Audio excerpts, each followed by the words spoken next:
Kindly sit down. Thank you. The wrong pages lang ito.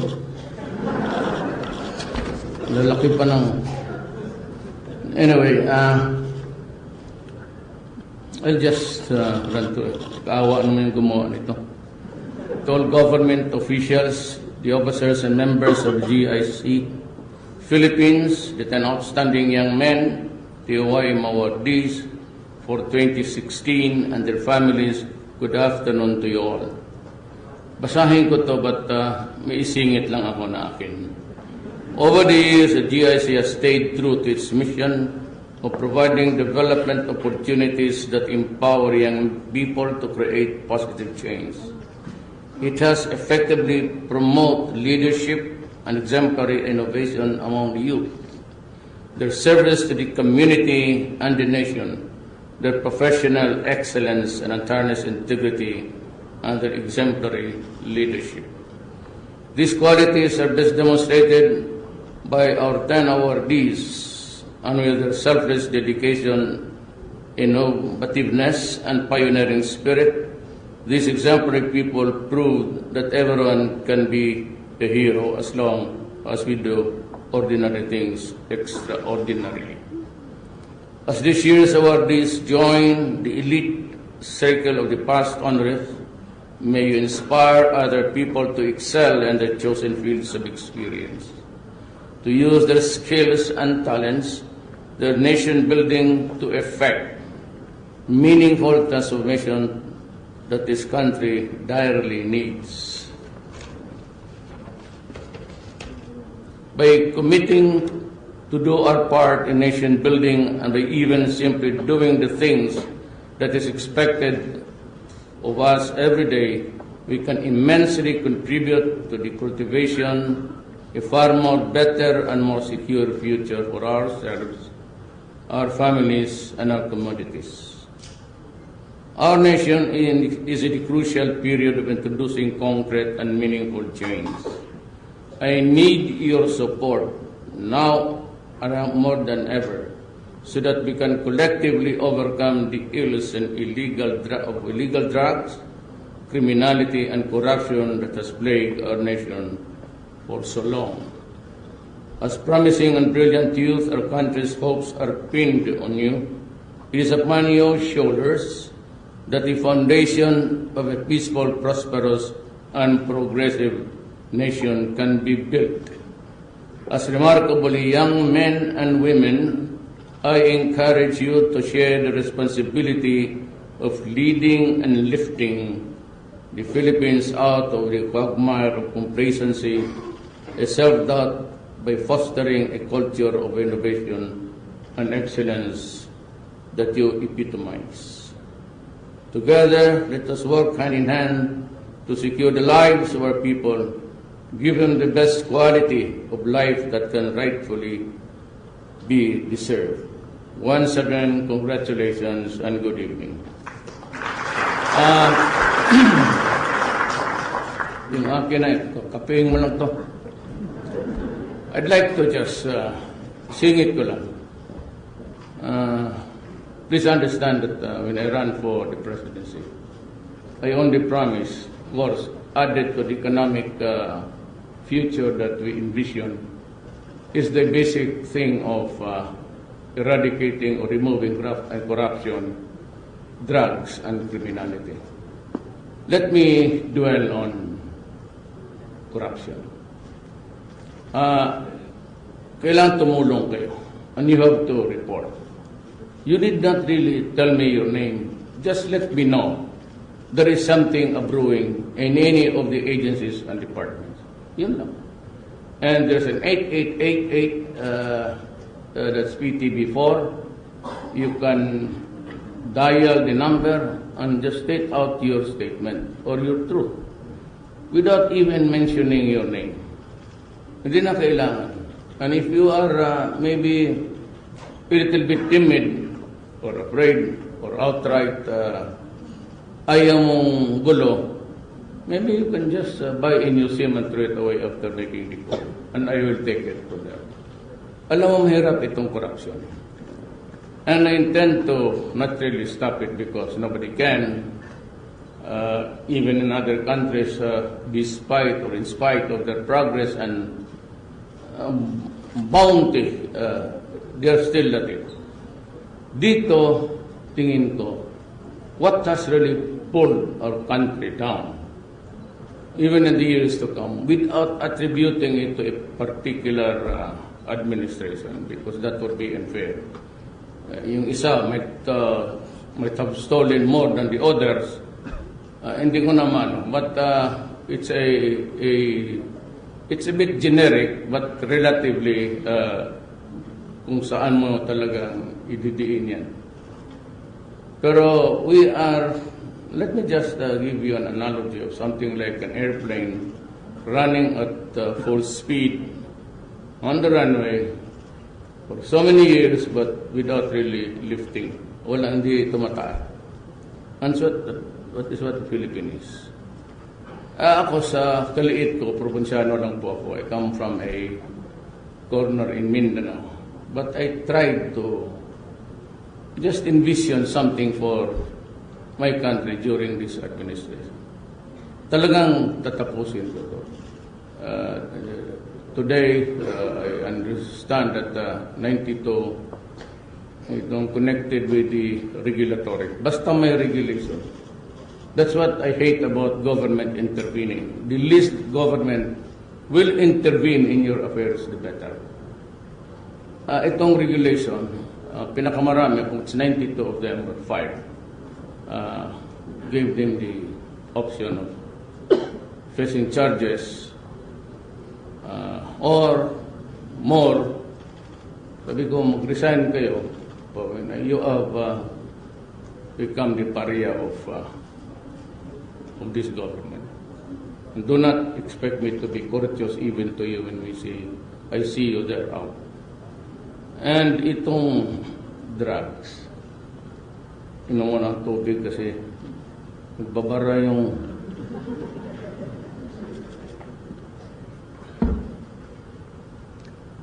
I know that people are killed. It does not make me happy. I am a Filipino. Kung iba sigurong tao yan from the Middle East or Africa, maybe if they're really guilty, I would not really enjoy, but it would give me satisfaction. You know, pag may namatay na tao, hindi ako naliligayahan. And when I sign vouchers and all and everything, and allowing this unit to have more guns and more bullets, I do not find satisfaction in it.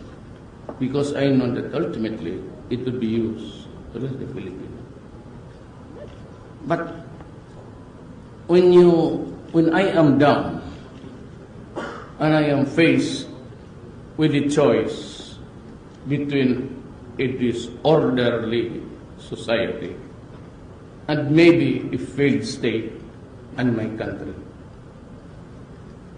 itong drugs, because of the enormity of the problems, I did not realize it when I was mayor, about the widespread use of the drugs in the entire Philippines.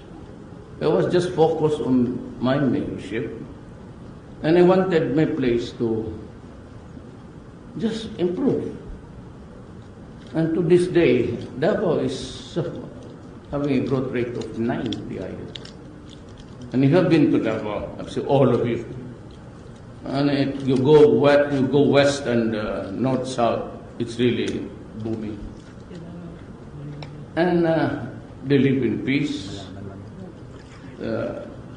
Criminality is down to the barest minimum. That is how I envisioned my city when I became mayor in 1988. True that I am very hard. Ito nga bastos pa. Outright. And I kind of credit myself for that. When I said that you're here in Davao, and you continue to do drugs that I'm mayor, I will kill you. And if you deprive us of the youth of the next generation, I will kill you. Make no doubt about it. Talagang tatapusin kita. But that statement is not punishable by our laws. Bakit mo sabihin ko na sisirain mo ang bayan ko, papatay kita? I have every reason to kill you. And when I say that you do not deprive us of our youth for the next generation, or eventually, with 4 million drug addicts, it would cause the failure of my country. You know, we have been narco-politics since about 15 years ago. Little did we realize na ang police pala, it's about 2,000 of them, ang mga barangay captain to hold the governance on the basic unit of our government. Some mayors, some governors, and a few congressmen were already into it. Little did I realize na ganon pala kalala when I started to squeeze everybody when I became president. At doon nakita ninyo, surrendering by the hundreds of thousands. Por Diyos, anong gawin ko dito? And these 4,000, mga barangay captains to, mga pulis, mga negosyante, at walang ginawa kung hindi gawaing gago ang Pilipino. At marami may tama na sa mga bata natin. And also, tingin ko, this is televised, maybe if you have an IQ of 14, talagang papasok ka dyan. And even lawyers and doctors, and even mayors. Ano ang mangyayari dito kung gano'n?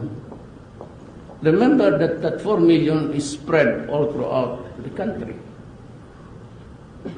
And if nobody would interdict them in the next 4 to 6 years, kung hayaan mo lang ganon because ayaw mong pumatay, we are in a sorry state. Indeed, we are in a sorry state. That 4 million will contaminate another 10 million. Then it would be too late for us to really even save the country.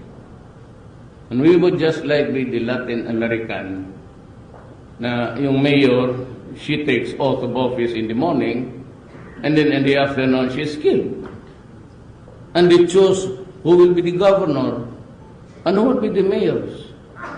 Alam mo doon, sa Latin America, and you can read Ian Grillo, was here, and the books about the fate and the destiny of that continent there.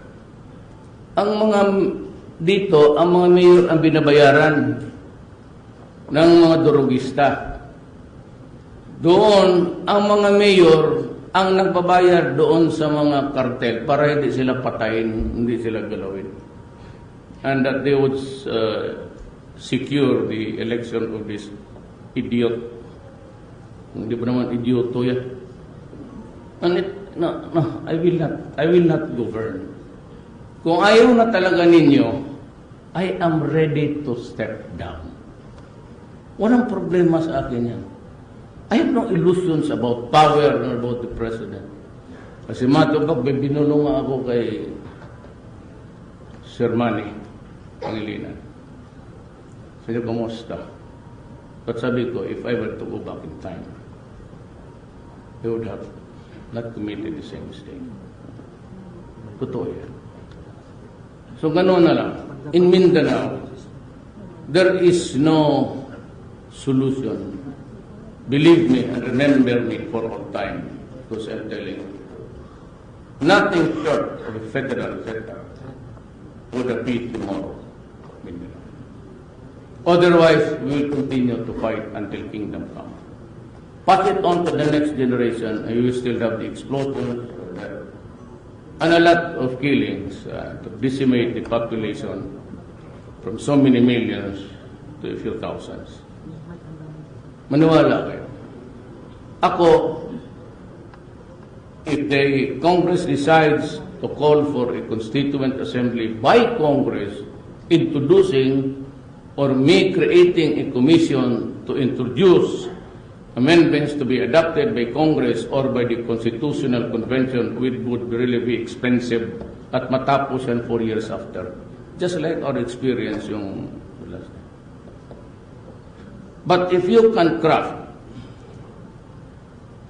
and we can call a commission for that next year, if you can craft and put into place the federal system, you have my word, I am going to step down. Alis na. Because I suggest that there will be a strong executive. It could not be like a parliament in England because it did not work. We have so many islands, so many decisions to make decisive actions on Janjan. Remember, Britain, it was hit by terrorism and double-decker nila. Took them time to react because cabinet is a consensual thing, it's collegiate. So no one takes a definite. Pero kung may presidente ka, but limited powers to call a convention, to dissolve a parliament, to call for new elections, then the power of being the commander-in-chief and of all armed forces, including the police, kasi armed forces yan, including the Capos. Bako, I'm not interested. If they can do it in 2 years, 2 years and a half, I am out. Because then I would not be eligible for any election. And of course, rightly so. Delikadesa yan, ikaw ang nagdadala dyan. Alis na ako. Pero sinabi ko, bantay kayo dito sa droga. Wala akong problema dyan sa mga pare. Talked about the sanctity of life. But, I have to make a choice now. It's the greatest good for the greatest number. I cannot allow to run away itong. But believe me, if you are thinking that, remember that at the early days of my presidency, I fired almost 9 police generals and so many mayors. Tinanggalan ko ng mga bodyguard because sila yung maging warlords na distract around. Pati yung mga military sundalo nag-iwas, si mayor yan. So I had to reduce them to nothing. And I said, if you do not report to Kami, I will kill you in 24 hours. Istorya lang ko dyan. Panakot lang. And they did, and I was able to take full control. But I would like to announce that nandito na rin I take this opportunity that I'm going back to the Alunan Doctrine. 2 or more armed guards is, more than 2 rather, is a private army. Yan lang. Then, dalawa na yan. If the 2 bodyguards cannot save you, then that is your destiny in this world. You will have to die sometime. Do it earlier. It will spare the country of headache, and maybe we can produce better citizens. Ganon lang po. I do not offer any excuses, no apologies. I will answer God when I face Him. Pero dito, hindi ako pwedeng alam ko, and even a close friend of mine, Gordon, wrote me a very poignant letter. I respect him very much. I know that it was his letter. Pero tingin ko, Dick, it's about too late in the day. Hindi ako pwedeng mag-sara. But anyway, kunti na lang man ang namatay. Medyo ubos na eh. Pero talaga, hindi ako napapatawa. Pero I cannot, my next, my successor should be freed of this kind of malignancy. Hindi pwede, talagang ayaw ko. And corruption must go. You help me, any agency. In the past, I myself Then Davao City applied for something of a approval of NEDA to have a railroad. Maliit lang yung commuter. Sa awa ng Diyos, karumata ang dumating sa amin. Tinutulak pa rin ng tao. Kaya NEDA sat on it for about 2-3 years. Dito po sa let it be known to you so that alam niyo, it's 1 month. 1 month. Anong klaseng department, 1 month. If you cannot release it in 1 month, then let me know so that I would not suspect that you practically sat on the paper. So, dyan nakakaano. And even permits, I would encourage or I would not like to impose on the local governments. Kasi elected dyan sila. So, it's just supervision. But control, kagaya ng mga police na ay inimpose ko yung order ko kay Bato. That's my discretion. I have control of the police and of the army. I guarantee you, there was nothing wrong with it. But I was just trying to figure out something there. Hindi ko kasi malaman kung talagang it was a network or just the work of 1 or 2 policemen. So I have to study more. There was nothing to it.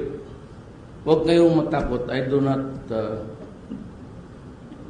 receive drug money. Sus Mario Josep. Makasintahan ko. Kung meron silang pera ibigay sa akin, tanggapin ko. Because it's out of love. Do not bigyan mo pera, babarilin kita dyan minus harap ko. So, that is how it is. But I'd just like to inform you that nothing is evil in this. It's your palace. I do not sleep in this building. Kaya ang multo dito, harap-harapan paski sa araw. Hindi na naghihintay ng gabi. They just, materializes in front of you. And I do not sleep here with more reason. May tulog mo dyan. Makatabi mo. Buti sana kung white lady. Huwag mo nang dumugin. Kung paghawa ko, bigotelyo. Espanyol pa dahil maraming dumaan dito ng mga gago. So, I sleep outside in a hotel. It's a small hotel. Pero secret. Wala akong dito. I am sort of the simple ways of life. I am a son of a poor man. And I don't, naumpisa na rin ang tatay ko sa hirap. Tuluyan na natin ito. Pero hindi ako sanay. I am not even up to, ako lang dito ang nagsasara ng ilaw. Kung malakang they want it bright and, no. Kalaking gastos itong puta. Pati doon. Yung aircon ko yung full blast. Hindi dyan sa Pagbabago. I have to cross the river in coming here. Mahina yung lancha. I was late for about a few minutes. Kasi maraming basura, maraming water lily. So, hindi ko tulaki mo yung lahat ng water lily doon buhat. So, I was a bit late, but I'm sorry. It's just the crossing of the river was just too slow. I go back and forth every day. And sabi nga ni Sir Manny, why? Because every night I have a folder of each department. Defense, trade, education, and before I countersign it even with the marginal note, I have to read it. Mahirap na masabit eh. So I sleep, go home early as 2 dito. Then I review papers until sometimes 6 o'clock. Kaya kung pabalikin ako, wala naman akong, I have not totally misgiving. But truly, kung pabalikin ako, sabi ko, ayaw. Malit ang sweldo. 2 ang pamilya ko. Hindi makita mo nung inaugurate ako doon, pati dito. May isa dito, may isa doon. Graft and corruption ka, maraming, may sa Davao, may mga investigative journalist. Tatanong na tanong, wala kayo makuha sa akin. Really, I've been mayor 23 years. I'm not just up to it. Kasi okay na ako sa buhay ko. Not so beautiful, but not so ugly. Stay in the middle course para yan. Yung kaligayahan ko. And I do not enjoy going out. It's I'm just like you, simple Filipino. Maraming salamat.